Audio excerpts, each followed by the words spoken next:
Cheat Code Support Strategist by myheadinthecoudsnotcomingdown. Read by Rat Overlord. Chapter 51. Decisions. Summary. Internships are over. Back to school. I'm gonna miss you! Melissa gave him a big hug. It's been fun having another quirkless person around. Isuku sniffed. I'm sorry. I'll try to come back as soon as possible. I promise. We better! May threatened.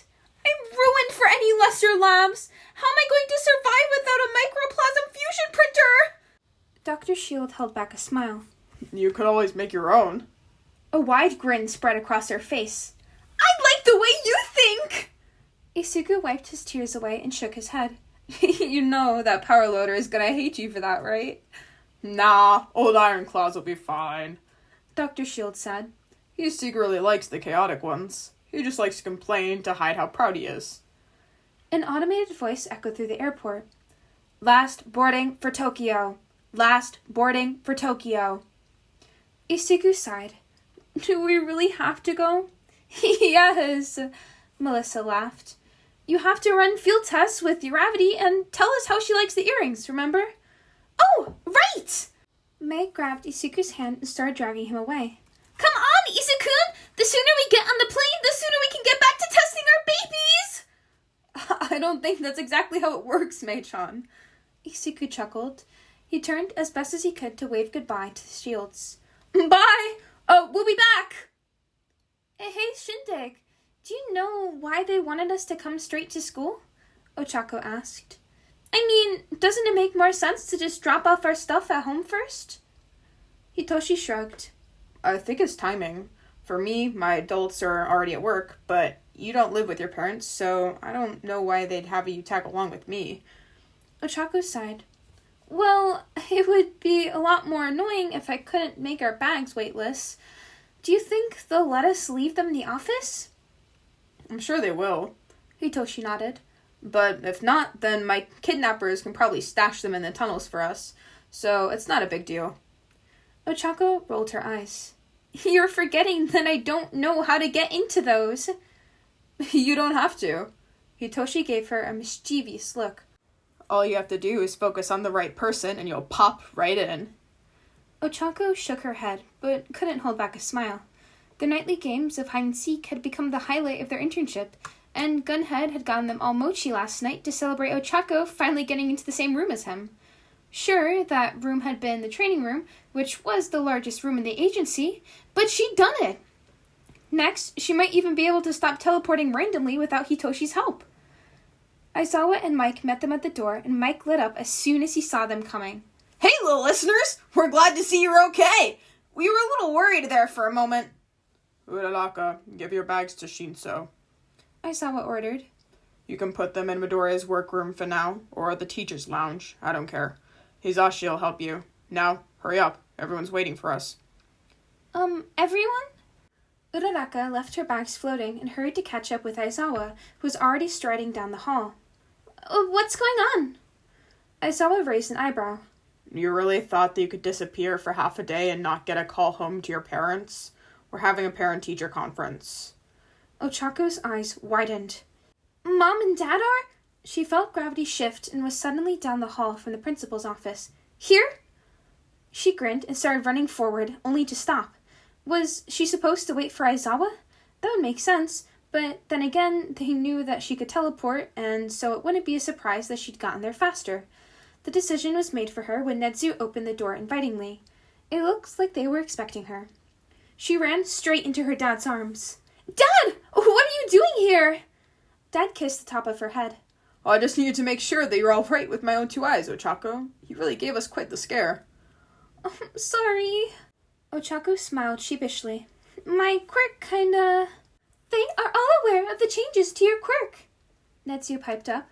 Or quirks, as the case may be. Ochako froze in panic. They knew? But Omai had said that it was a secret, and she wasn't allowed to tell anyone. Someone cleared their throat, and she whirled around to see All Might in the corner, still in a small form with a bloody handkerchief in his hands. My apologies, young Uraraka, he said. I had attempted to keep the knowledge of One for All in this small circle as possible, but when you disappeared, well, the main concern was that you had been kidnapped. Aizawa finished, finally walking through the door and closing it behind him. All Might has plenty of enemies, many of which would jump at the chance to target his quirk, which was vulnerable with a new, untrained holder. We decided that telling your parents was the only call that we could make in good conscience, Netsu explained. If you had been kidnapped because you were the holder of One for All, they deserve to know why their daughter had disappeared.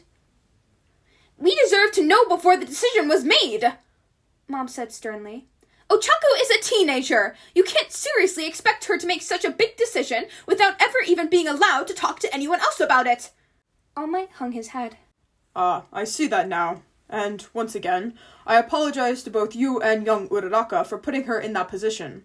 It was unfair of me, and I was blind to how the secrecy would impact her decision. I also had no idea how drastically One for All would affect her quirk. I was under the impression that I was simply giving her a simple strength enhancer. Not, well, all this is to say that I would like to make things right. He took a deep breath and turned to face Ochako. It was unfair of me to push my quirk onto you with no explanation or understanding of the consequences. So, I would like to offer you the opportunity to choose if you would truly like this quirk. I will understand completely if you decide that it is simply too much trouble and choose to give it back to me. No. Ochako hardly even waited for him to finish the sentence before she gave her answer. Absolutely not! Everyone looked a little taken aback, and All Might coughed into his handkerchief again. Are you sure? You can take all the time you need to think about it. My answer is no, Ochako repeated firmly. One for All is mine now, and there's absolutely no way that you're getting it back. There was a long moment of shocked silence before Netsu chuckled. Well, it seems you are quite determined, young lady.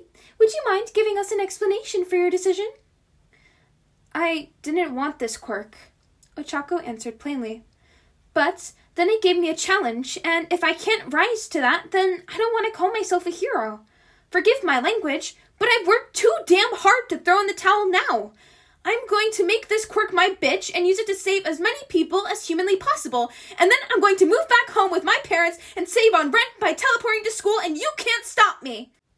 There was a beat of silence, and then her dad started laughing. Well, you heard her. Our Ochako is gonna win this thing. The quirk stays.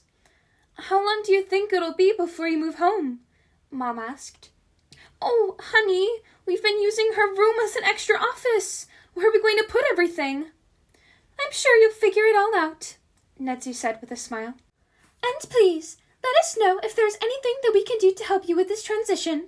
We've already contacted an old mentor of All Might to give Uraraka some remedial quirk counseling, and he is well aware of the special circumstances surrounding One for All, and between him and our support students, I expect that we'll have her popping over to see you in only a few weeks. Is that all? Ochako asked. Can I go to class now? Aizawa jerked his head towards the door. Fine. And tell Shinso that the next time he leaves for a week, he should clean his room before he goes. Okay, Ochako said slowly. Oh, and I might be a little late for class. I have to drop by and see his kidnappers first. Aizawa groaned as she disappeared. Isuku reached out and grabbed Mei's hands. Stop. They'll work perfectly, and Uraraka will love them. I know! Mei bit her lip. But there's so many ways that they can be better, and you'll have plenty of time to perfect the design later, Isuku said patiently. But even the current design will help her so much, Mei. Mei smiled. I guess you're right. I need to... She was cut off by a short scream out of the main labs, and they both rushed out of Isuku's workroom to see the rest of the class looking at Uraraka in shock as Kohaku fumed. What the fuck? What did you two do? Oh, Gravity Girl! Mei grinned widely as she pulled her into Isuku's room by the arm. Your control's getting so much better! You like pink, yeah? I looked at your costume and the accents were pink, so we assumed you'd like it. Yep. Uraraka nodded, rolling with the weird questions like a pro, but then again, Isuku assumed that she was just used to the weirdness at this point. Good! Here! Mei shoved a jewelry box into her hands. Happy birthday! Uraraka shook her head.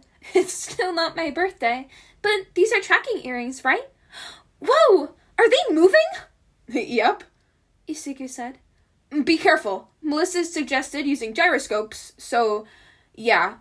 They shouldn't get caught in anything, but it's still not a good idea to just stick your fingers in them or something. They're so cute! Uraraka gushed, putting them in. And they'll track me when I'm warping, right? Right, May said. And Isakun wrote the program so he can track your location and send a ping to Extra Credit Kun's phone when you jump. That way, we won't lose you again. That's more of a training wheel feature, though, Isuku explained. But yeah, we tested them, and they should beep when the gravity around you shifts too much, which will warn you of any incoming warps. Thank you so much. Isuku pulled them both into a hug. This means so much to me, and it'll be super helpful. You two... I don't think I would have gotten through this without you. I probably would have just given it back by this point if I'd gone to anyone else on my first jump. But see you later! Bye!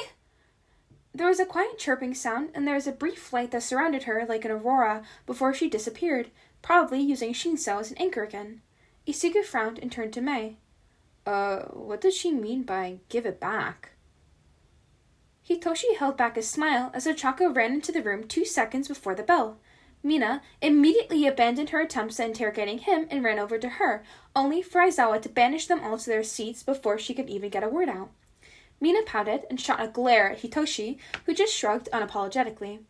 Sure, he probably could have explained how and why she'd gotten a surprise visit in the middle of her internship, but that wasn't nearly as much fun as saying, "You'll have to ask Ochako yourself." Alright, class, welcome back. Most of you did well, Aizawa said. Now, today's lesson is going to be about... Sensei! Yamamo's hand shot up into the air. Do you know where Ida is? He's never late for class, especially not on the first day. Aizawa sighed, and Hitoshi frowned as an unfamiliar chirping sound echoed through the room. It took him half a second too long to realize what it meant. Ochako! Wait, nope, and she's gone again. Oh well, I guess she'll just have to say hi to Ida for us. The classroom erupted into confused whispers, and it took 10 full seconds for Aizawa to glare them all into submission. Isn't it your job to make sure that doesn't happen, Shinso? Hitoshi shrugged. Well, you know her. Ochako, Ochakoing, and Ochagon. Aizawa groaned. Well then, we're trying to keep this under wraps, considering that's a miracle that the media hasn't picked it up yet. But since Uraraka is going to figure it out, I may as well make you aware that there was an incident during Ida's internship. You mean the Nomu attack? Todoroki asked. But that was on the news. No. Aizawa began. It happened around the same time, but... Hitoshi's phone buzzed, and he checked the message to see that he'd been sent Ochako's new location.